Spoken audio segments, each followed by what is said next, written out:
Welcome back to Sincerely Kehlani.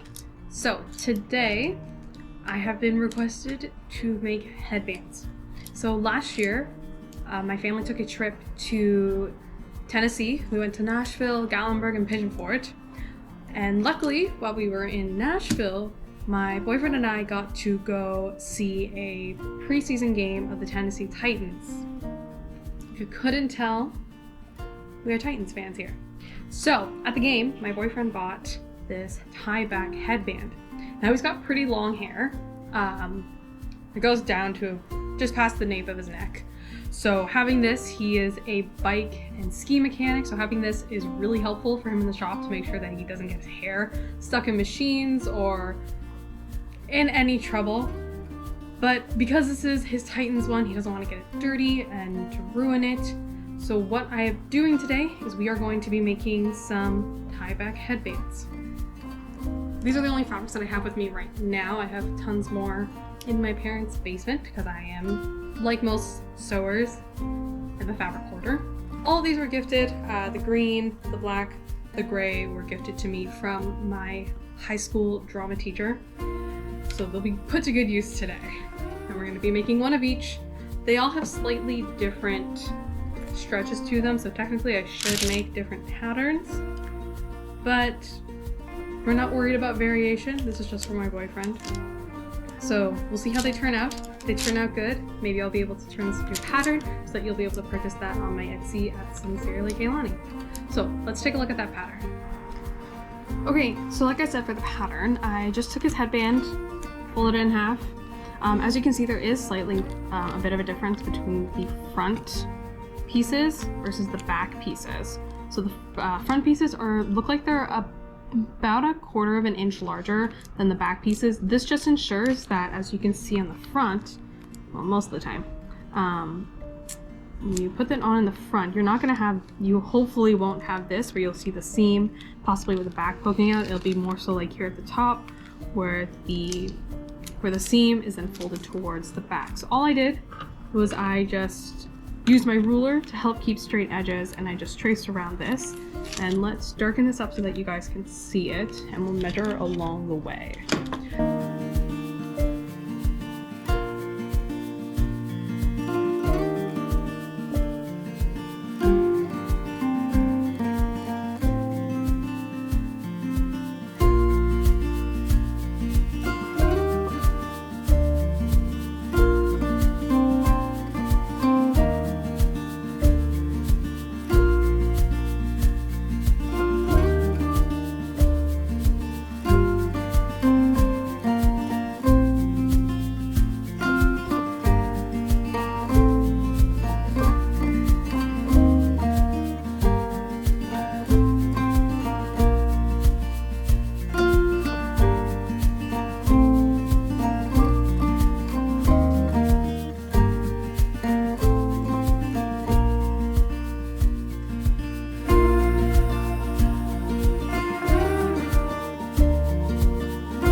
Okay, so before we get started, we're going to change some things about the machine. In particular, I'm going to use a ballpoint needle. So this is just a sewing needle that has a slightly more rounded edge. And with that rounded edge, it's not going to pull on the knit of the fabric to therefore give you those snags that you sometimes see in fabrics. I have just a regular foot on, because for this one in particular, I'm just going to use a multi-step zigzag stitch. And what that's going to look like, I'll just put this back in my handy dandy notebook of everything about my sewing machine.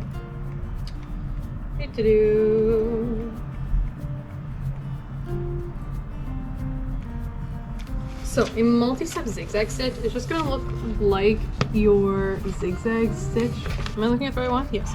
Look like your zigzag stitch, but it has multiple steps. So rather than it just going zigzag, zigzag, it's going dot, dot, zig, dot, dot, zag. That kind of idea.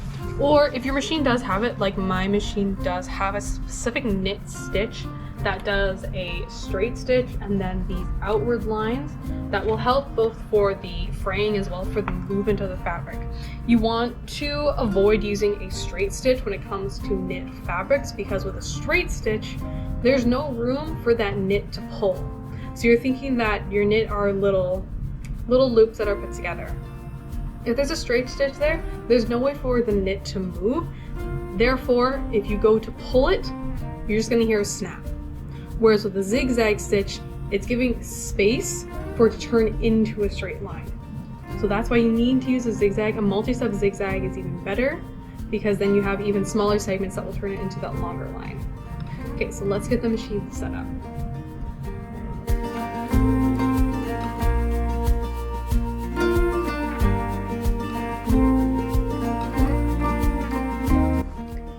Okay, so the next step after you got your machine all set up, let me just move it into the right setting. Where is my... Oh, I was in the right setting. Oops. 6. Okay, so the most important step, if you have any scrap or just even cut off a piece of scrap, you're going to use that to just test to make sure that your stitch is right, that your tension's right and all of that. Depending on your machine, how old it is, how new it is, you may have to fiddle with the tension of the machine in order to get it to feed the stretchy fabric through properly. I would say, especially if you have your manual for your machine, definitely take a look at that to see what their tips are in order to get the tension correct for the different types of fabrics.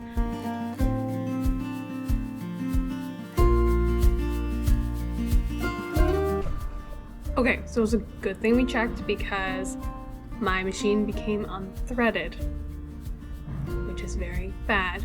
So we're gonna rethread this and we'll try it again.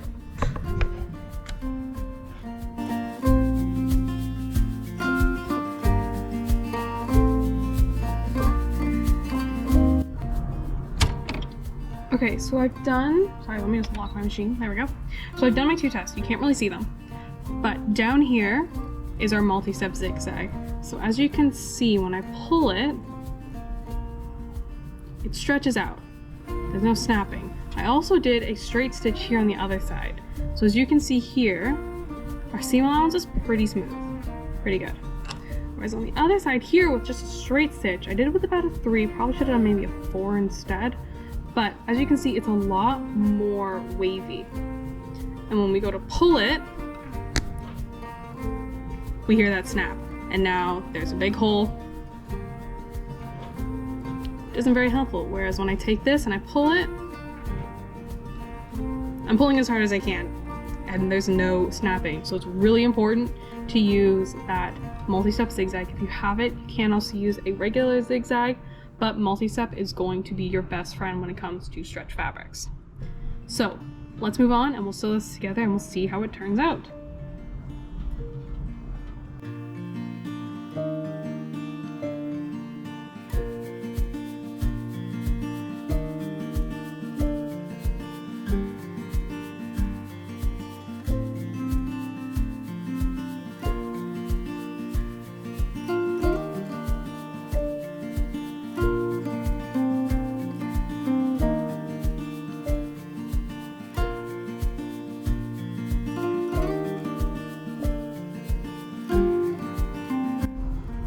Okay, so we've gotten this all sewed together except we've left our short ends open so that we can flip this inside out.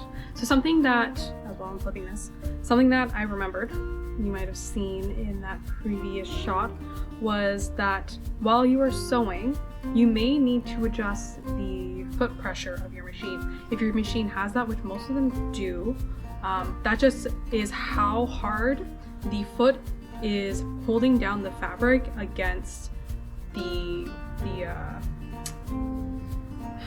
dogs? The little teeth that push the fabric along. I can't remember the word right now. So it depends on that. So with stretchy fabrics, you may need to loosen that just a bit, because with the stretchy fabrics, if it's pushing down too hard, it's going to stretch your fabric. And as you saw, you don't want to be pulling your fabric or forcing your fabric through. You really just want the feed dogs, that's the word, you want the feed dogs to, I guess, just eat the fabric as it goes along. Just at the rate that it's going. As well, if your machine has the ability to change its speed, then I would highly suggest going to like a middle to slow range. Because it's a multi-step zigzag, you don't want to be pushing your machine too much. You want to hear a nice hum, you don't want to hear crunching, and especially if you go too fast. I know I've had this in the past with other machines, and when I'm going too fast, I'm trying to get, like when I was in school trying to get an assignment done, even with having everything perfectly lined up, your needle can still have the possibility to go off of its original track, especially if you're trying to force something through. So you gotta be careful. You don't want to be getting broken needles in your eyes. I will say that I have done that a lot. I am very lucky that I wear glasses, otherwise I probably would be blind, because I've had needles break and go and ping into my glasses too many times in all reality. But definitely be careful with that, and also just make sure that you're using the right needles. I have had the issue where I've forgotten what needle was in, and I did actually break one of these ballpoint needles because I was sewing. I went to go sew thinking it was just a regular needle. It wasn't, and because it was so thin and fragile, I went to go sew denim and it broke right there.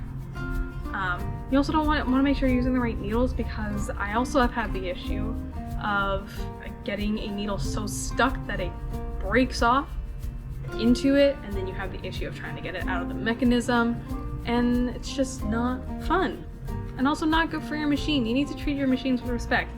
Any sewer knows your sewing machine has a mind of its own.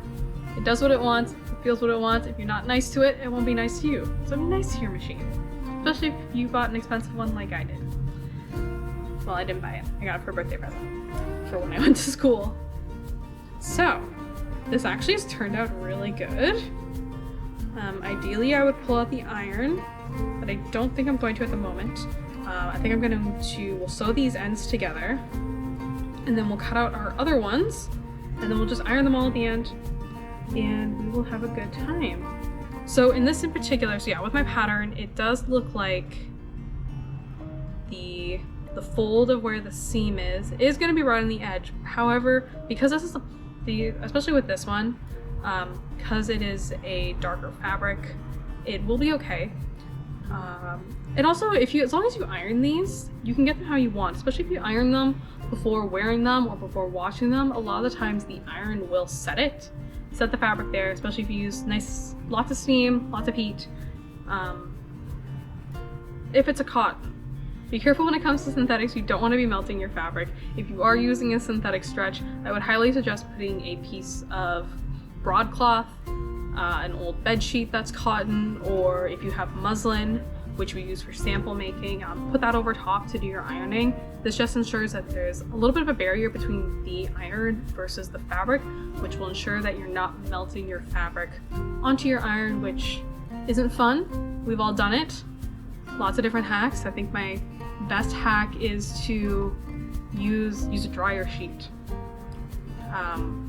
But then you're gunking up your iron, especially if you got a new one like I do. You don't want to be doing that, so just be careful. But here's our headband, looking pretty good. If I can see in my machine, I think it's exactly what he's looking for. So yeah, we'll finish sewing off the ends, and then we'll cut up the other ones and sew them all together. So I'll show you in a bit once I've gone to go iron them, and we'll see what the other ones look like. Okay, so as you can see, I'm trying to sew the black headband. I just finished sewing the yellow one, but some real life stuff. So I've turned off my machine. Turned off. So when I was sewing it, it wasn't running through. If it will focus, maybe not. Sorry, unfocused. So while I was running it through, the machine decided to eat my fabric, which is something of an issue that can happen with jersey and lighter fabrics like satins and chiffons, is that if it gets stuck trying to do the stitches, the machine will eat it. So I'm gonna set you up, we're gonna pop this off, and we're gonna try and get this out. Always ensure that your machine is off. We're gonna be even double sure, and we're gonna unplug this because we don't want to be hurting ourselves. Even with my machine, it does have this lock button, which will lock it so that when you push the pedal, or even with my machine, you can use the start stop button, which I don't use unless I'm doing some of the embroidery stitches. It does have this lock mechanism that the machine won't go if you click either this or use the pedal, but just for safety reasons and for, you know, not wanting to get electrocuted, highly suggest just unplugging your machine if you have an issue where you need to get into the machine, or even just an issue in general. Just turn it off, be safe.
Hello, we are in a new location. I'm at my parents' house right now. It's the week before we're going on our trip to Hawaii, which you will hopefully get to see some of. But I've got my old sewing machine with me, so I'm going to finish these headbands. Well, this headband. As you probably just saw, I had a little bit of a mishap with my machine. Basically, the machine ate my fabric, and I thought the bobbin case was fine. It was not. It ended up jumping out in its top loader, which is very bad. So I did what I had done before, and I put a hole through it, which then makes it so that it doesn't fit in the machine properly. It gets this really ugly clicking sound that tells me that something's wrong. So I just actually bought some new ones today, but I don't have my old machine with me. I've got my old trusty one. So we'll get to be using my old machine when I get back to the apartment, but for now, we're gonna finish up this headband. We were sewing the black one, and because it's a thinner jersey, because this machine's older, I don't have as much control over it. So what I'm going to do is I'm gonna use the tissue paper method, which is where you take a piece of tissue paper, you put it on top, you put it on the bottom, sandwiching your fabric in between. This just helps to stabilize it, and so that the feed dogs don't eat your fabric like it did for mine. So we're gonna do that. Hopefully be able to finish this up. I'll probably end up hand finishing the ends of these. So I'll show you guys that as a different way to finish these. Just because trying to get it through this machine is it's not gonna work. Something's gonna break. And I don't really feel like dealing with that again. So let's get this done.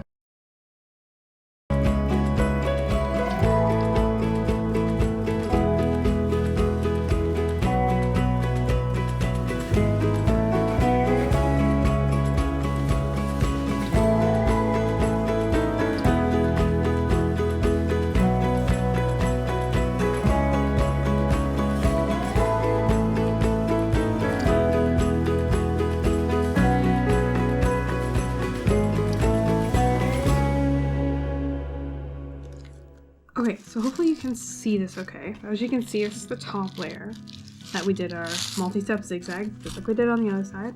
But you can see that it's kept the fabric nice and flat and whatnot. The back side is going to be a bit rougher because you've got the feed dogs that are going along it. But all you gotta do now is just tear the paper away.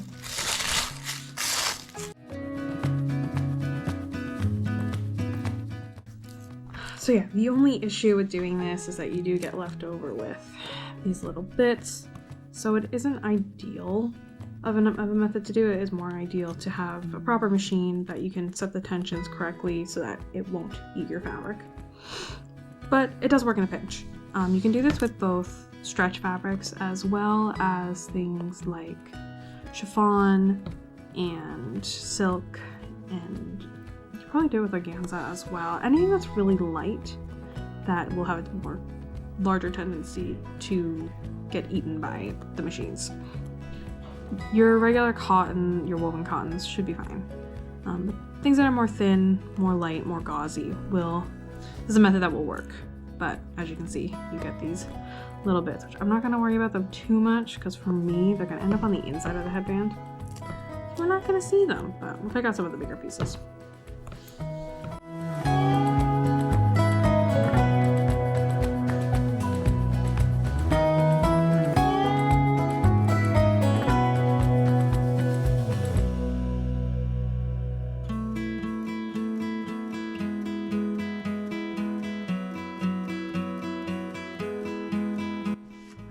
Okay, and we are finished. Oh, no we're not. I need to trim this. Trim. Okay. Now we're finished.